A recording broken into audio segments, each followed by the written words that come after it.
kenapa sih Bincang Sejiwa ini dibuat dan apa sih yang mendasari Bincang Sejiwa ini dibuat?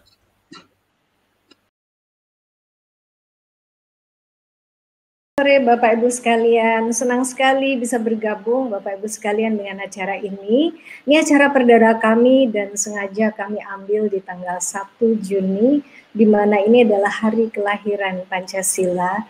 Mudah-mudahan ini juga menjadi berkah buat acara kita ini untuk bisa mudah-mudahan menampilkan praktek-praktek baik di masyarakat terkait dengan pendidikan karakter yang dilakukan oleh penggiat, orang tua, sekolah, maupun anak-anak sendiri dan masyarakat secara umum, apa saja yang mereka perbuat tentang pendidikan karakter ini. Nah, kita akan bahas, akan coba analisa banyak hal dari berbagai sisi, dan kita bersyukur sekali ada Mas Doni Kusuma yang berkenan menjadi narasumber ya dan kurator kami untuk program ini. Jadi betul-betul kami bekerja sama dengan erat dengan pendidikan karakter, organisasi yang dibentuk oleh Mas Doni Kusuma. Dan intinya begini Bapak Ibu sekalian, kita menginginkan memimpikan anak-anak yang betul-betul menjadi pembaharu, menjadi penggerak. Dan kebetulan Pak Nadiem memiliki konsep yang disebut dengan profil siswa Pancasila, nanti akan dikupas oleh Mas Doni. Nah, kurang lebih aja, saya hanya sekilas saja.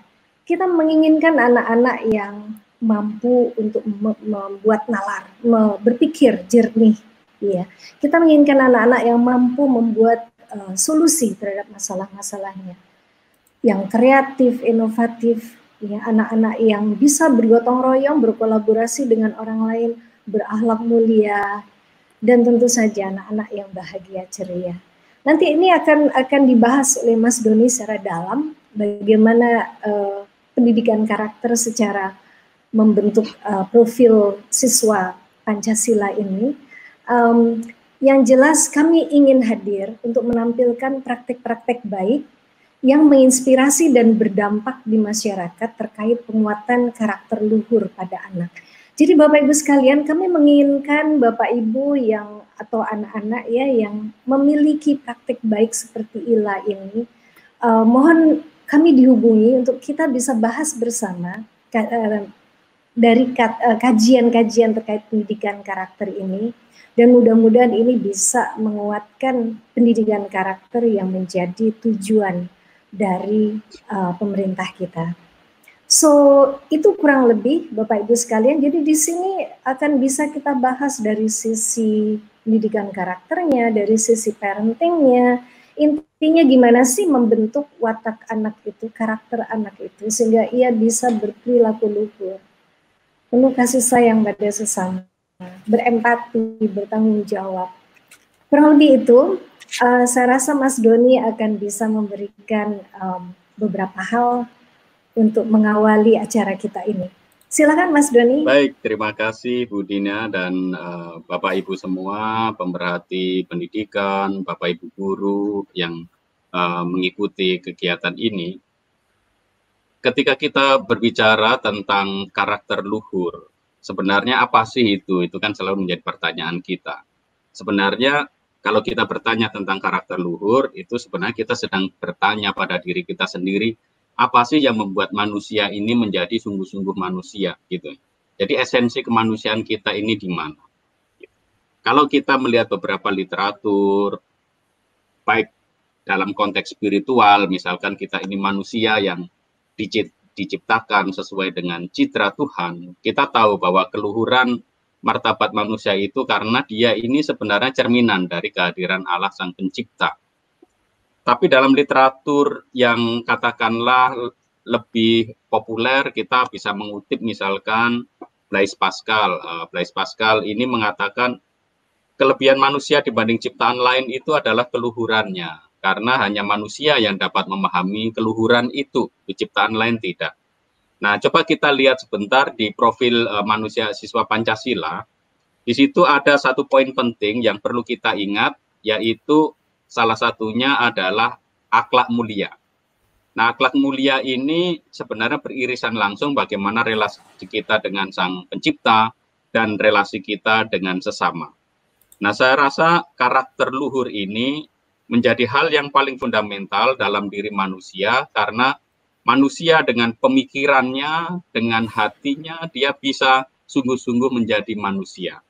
Dan kalau kita berbicara tentang keluhuran martabat manusia ini, sebenarnya ada di mana? Pertama-tama tentu ada di dalam pemikirannya, karena manusia itu merupakan satu-satunya ciptaan yang dianugerahi akal budi yang bisa berpikir. Dan dengan pemikirannya inilah manusia juga tahu bahwa ia itu luhur di antara ciptaan-ciptaan lain.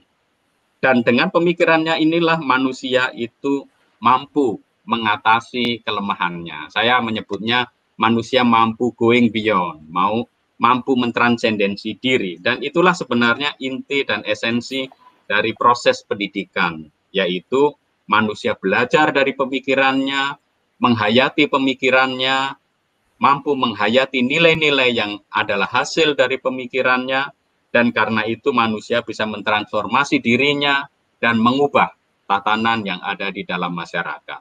Karena semua proses perubahan ini semua tentu bermula dari pemikiran.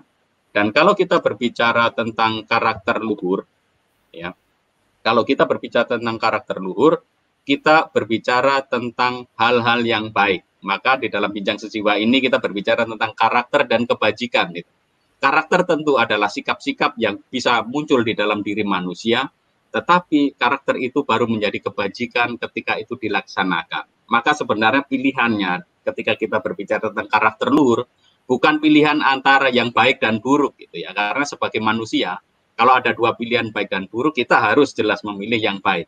Tetapi karakter luhur itu memilih mana di antara dua yang baik menjadi yang memilih yang lebih baik. Nah, bincang-bincang kita akan berbicara tentang pilihan-pilihan yang lebih baik yang bisa dilakukan oleh anak-anak Indonesia, bisa dilakukan oleh Bapak Ibu guru, bisa dilakukan oleh pengelola pendidikan, dan juga bisa dilakukan oleh para pengambil kebijakan. Saya rasa itu penjelasan saya sekilas tentang karakter luhur dan bagaimana bincang sejiwa ini sungguh-sungguh ingin mengajak kita untuk berbicara tentang karakter dan keluhuran yang bisa dipraktikkan dan ada contoh-contoh nyata yang bisa kita temukan. Itu Bu Dina, terima kasih. Terima kasih Mas Doni. Jadi ini rupanya tentang karakter luhur ini, Mas Doni katakan tadi pilihan dari banyak hal-hal yang baik, dan ini yang terbaik itulah adalah karakter luhur itu. Betul ya Mas ya? Itulah ya, nilai luhur yang lebih dia baik pilih secara terus-menerus. Ya. Oke, terima kasih Mas.